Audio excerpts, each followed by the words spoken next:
First of all, a big round of applause for everyone who put this together.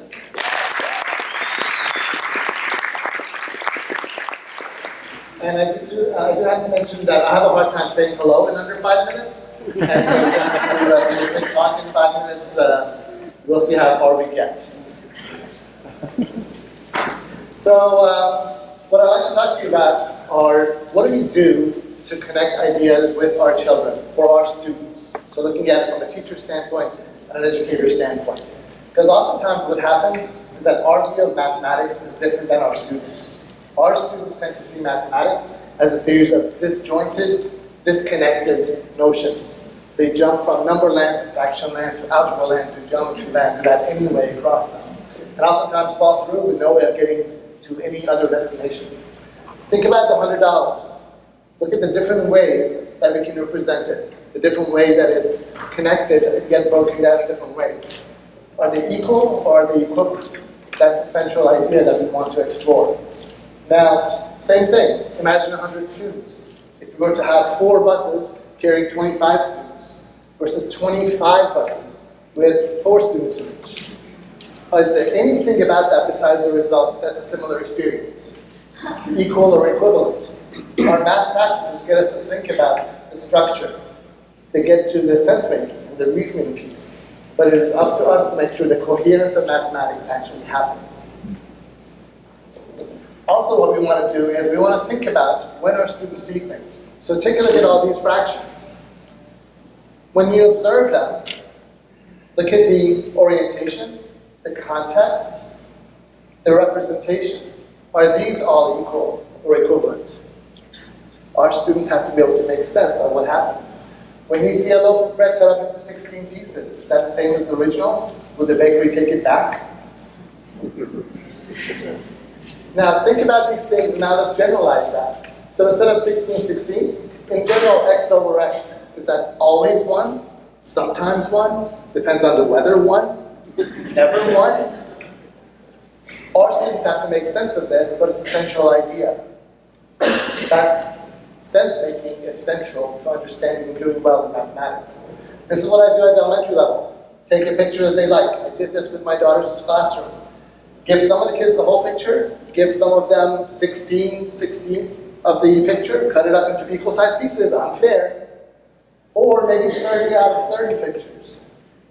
How come some of the kids are unhappy when you give them a bunch of cut-up papers? Aren't they getting all of it? Equal or equivalent. If that doesn't drive the point home, we're not doing our part. They can make sense of the mathematics, informed by what our students are engaged in, but also we learn from them as we learn from each other.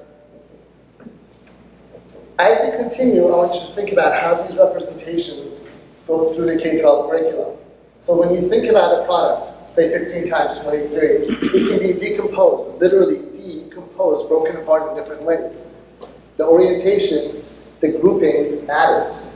The same way as it will matter by the time they want to connect algebra and geometry. We do this at the middle school a lot of times, and our students are supposed to get a sense of the coherence of mathematics. Understanding each supports the other. Now, as we transition from getting things algebraically and geometrically, look at the cube on the left. It's a whole cube missing one block. Is that equal or equivalent to the same cube broken apart, decomposed in a different fashion? The sense-making part is central and essential to understanding mathematics. The factored version is the picture you see.